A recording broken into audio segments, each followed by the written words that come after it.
Madame, Monsieur, bonsoir et merci de nous retrouver sur Camus 24. Voici la 4e livraison de cette semaine, la 12e de ce mois de septembre. On parle construction du second pont sur le Vouri et la cérémonie de pose de la première pierre en vue de sa construction qui est imminente. Une mission d'inspection amenée par Joseph Lé, le directeur adjoint du cabinet civil de la présidence, est venu ce jour à Douala pour se rendre compte de l'évolution des travaux de la construction de la tribune qui va accueillir toutes les personnalités attendues sur le site. Il est à noter que la pose de la première pierre sera effectuée par le président de la République, Paul Biya.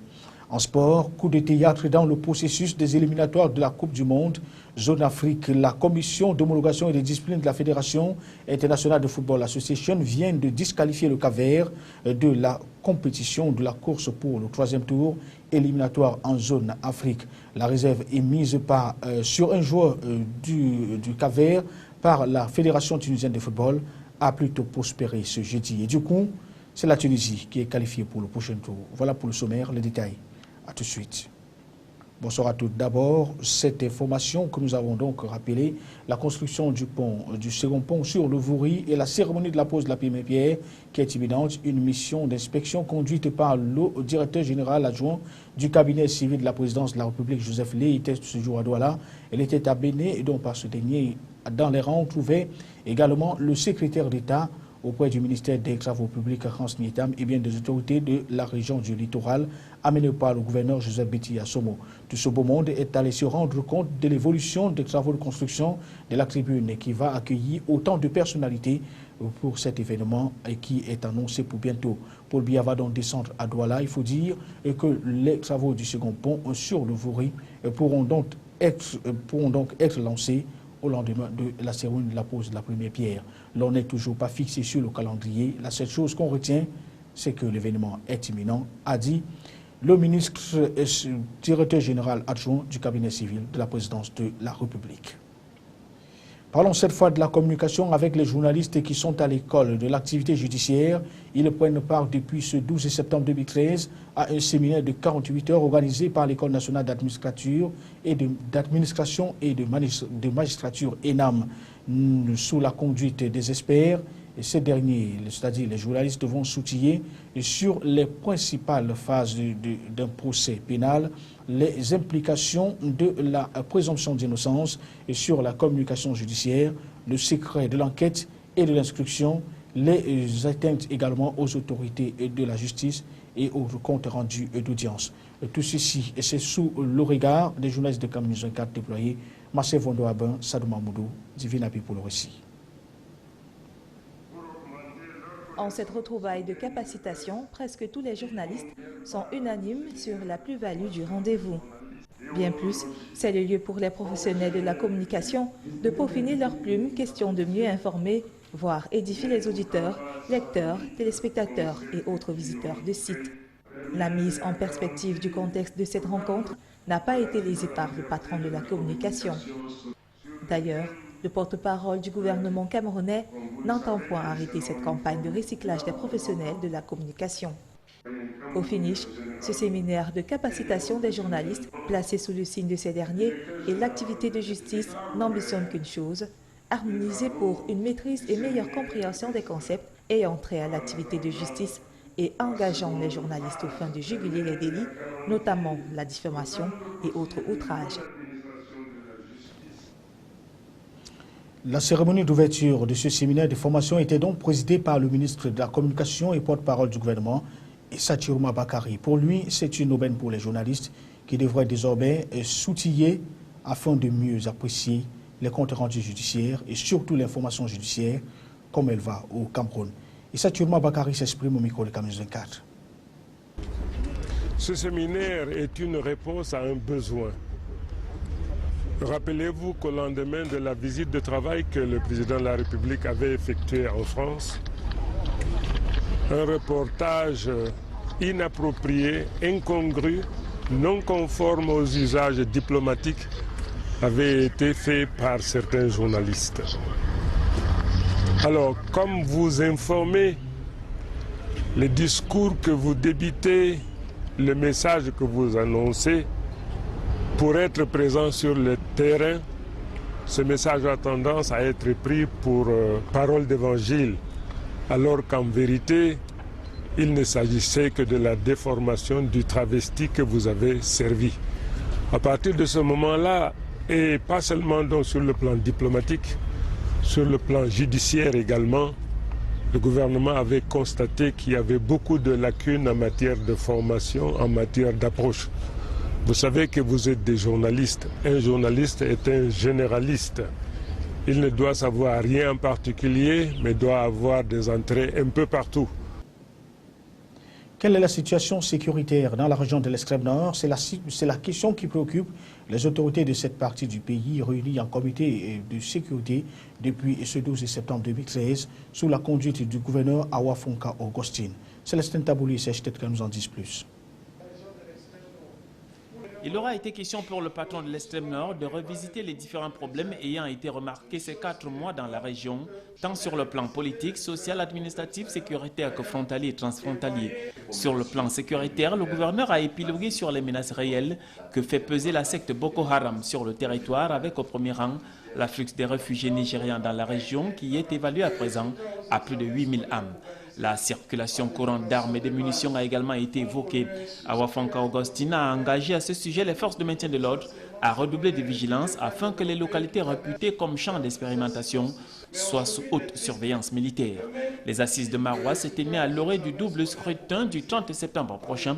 Le gouverneur a interpellé les acteurs politiques à faire preuve d'un esprit de fair play. Les élections constituent certes un événement majeur dans la vie d'une nation et demeurent un jeu institutionnel, a-t-il rappelé aux participants. Sur le plan social, le numéro 1 de la région s'est félicité de l'effectivité de la rentrée scolaire sur toute l'étendue de son territoire. Il s'est penché sur la problématique des échecs aux examens scolaires, s'agissant du cas spécifique de l'extrême nord, avant de condamner la consommation fréquente du tramol par les jeunes en âge scolaire. Le point sur les travaux de sécurisation des digues du lac de Magaï et du fleuve Logone en cours d'achèvement afin de contourner les inondations dans la région n'a pas été oublié. Des exposés suivis des débats ont animé ce premier jour des travaux qui a vu la participation des 6 préfets et de tous les proches collaborateurs du gouverneur de l'extrême nord.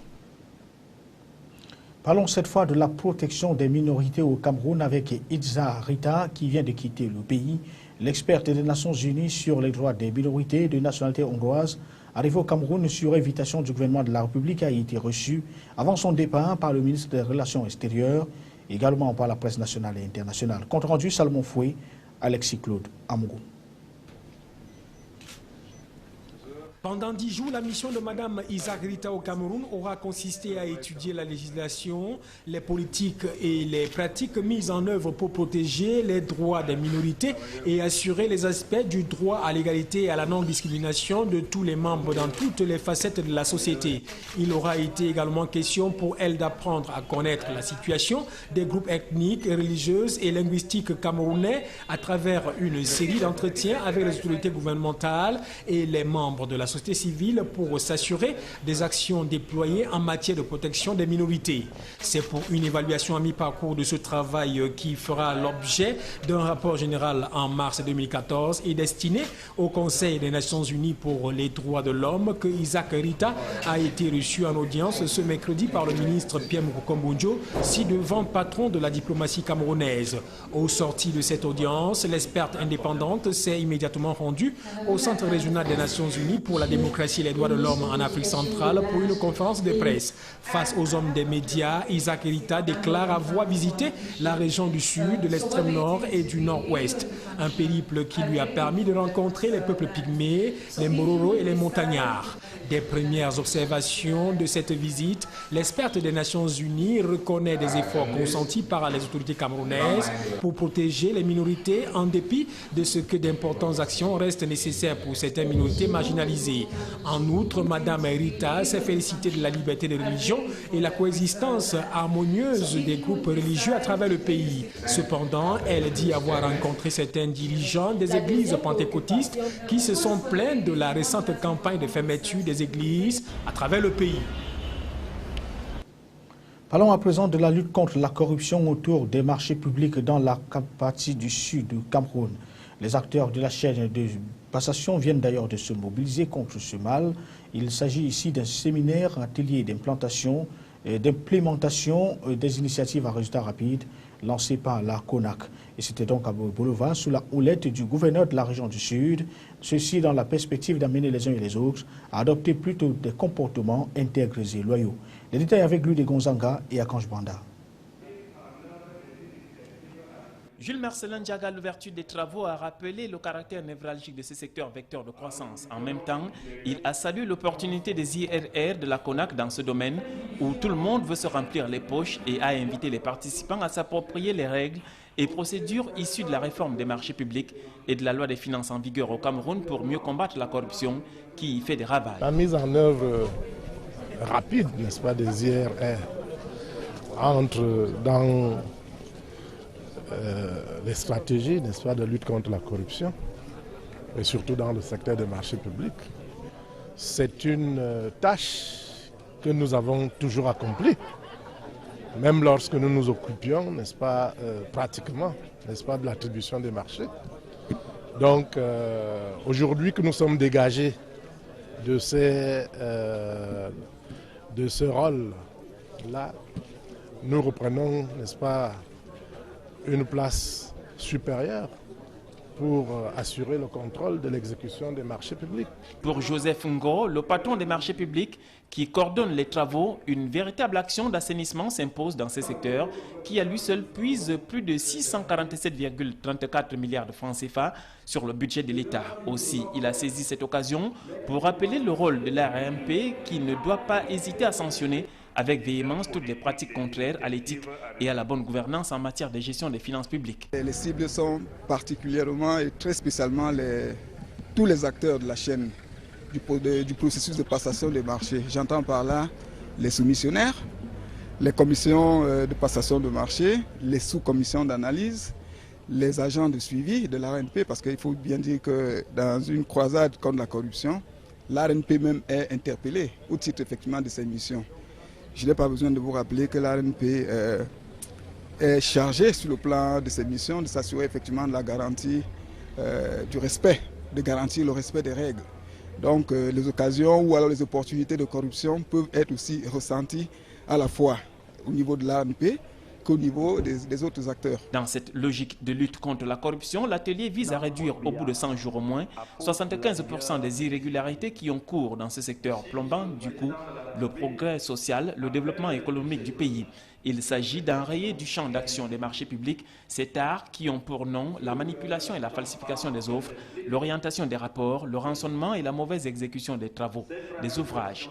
Une lutte qui tient sur 5 axes, à savoir la prévention, l'éducation, l'incitation, la dénonciation et les sanctions. Élections législatives et municipales du 30 septembre 2013, le gouverneur de la région du Nord-Ouest appelle les hommes des médias de cette partie du pays à respecter les règles éthiques et déontologiques qu'impose la pratique de ce métier avant, pendant et après la double consultation électorale. Adolphe Lélé-L'Afrique les a entretenus au cours d'une réunion en prélude à cette échéance électorale. C'était ce 12 septembre 2013 à Bamenda. Les autres membres du processus électoral étaient également présents. Les détails avec Clémence Niamda et Franck Mbala. Il était question au cours de cette réunion présidée par le gouverneur de donner la conduite à tenir et un minimum de recommandations aux hommes de médias en cette période électorale, tout étant fin prêt sur le plan administratif. Au niveau des administrations publiques, toutes les dispositions sont prises pour assurer la sécurité, la couverture sécuritaire des élections. La balle est dans le camp des médias qui doivent également contribuer à séréniser le climat sociopolitique dans la région et je sais pouvoir compter sur l'engagement pris ce jour par les différents membres de la profession. Le constat fait les années précédentes démontre que nombre de journalistes ne respectent pas toujours les règles élémentaires de la profession en période électorale. Cette réunion est donc la bienvenue dans la mesure où elle intervient 3 jours seulement avant le lancement officiel de la campagne électorale. Au cours de son exposé portant sur la responsabilité et le rôle de la presse en période électorale, le délégué régional de la communication a saisi cette occasion pour recommander à ses confrères professionnalisme et respect de la déontologie lors des couvertures médiatiques. Je voudrais dire aux journalistes